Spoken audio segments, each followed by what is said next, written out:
वरळी विधानसभा मतदारसंघात बेस्ट बस स्टॉपवरून श्रेयवादाची लढाई बघायला मिळते। बेस्ट बस स्टॉप सुरू केल्यानं दोन्ही शिवसेनेकडून श्रेय घेण्याचा प्रयत्न आहे। ठाकरे सेना आणि शिंदे सेनेकडून बॅनर लावून श्रेय घेण्याचा प्रयत्न या ठिकाणी केला जातोय।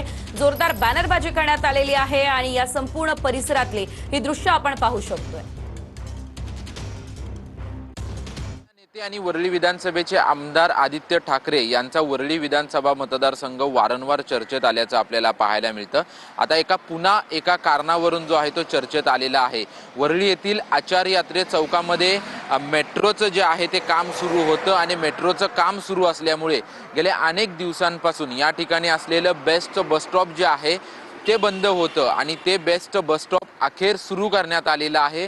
मात्र एक छोटंसं बस स्टॉप सुरू झाल्यानंतर श्रेयवादाची दोन्ही पक्षांमधील लढाई जी आहे ती समोर आल्याचं चित्र आपल्याला या ठिकाणी पाहायला मिळतंय। ठाकरेंच्या शिवसेनेच्या वतीनं त्यासोबतच शिंदेंच्या शिवसेनेच्या वतीनं जे आहे ते या ठिकाणी बॅनर लावण्यात आलेला आहे आणि आमच्याच माध्यमातून कशा पद्धतीने हा बस स्टॉप सुरू करण्यात आला या संदर्भातली माहिती जी आहे ती या ठिकाणी या बॅनरवरती लावण्यात आल्याचं आपल्याला चित्र पाहायला मिळतंय। कॅमेरामन संतोष कदमसह निवृत्ती बाबर, TV9 मराठी।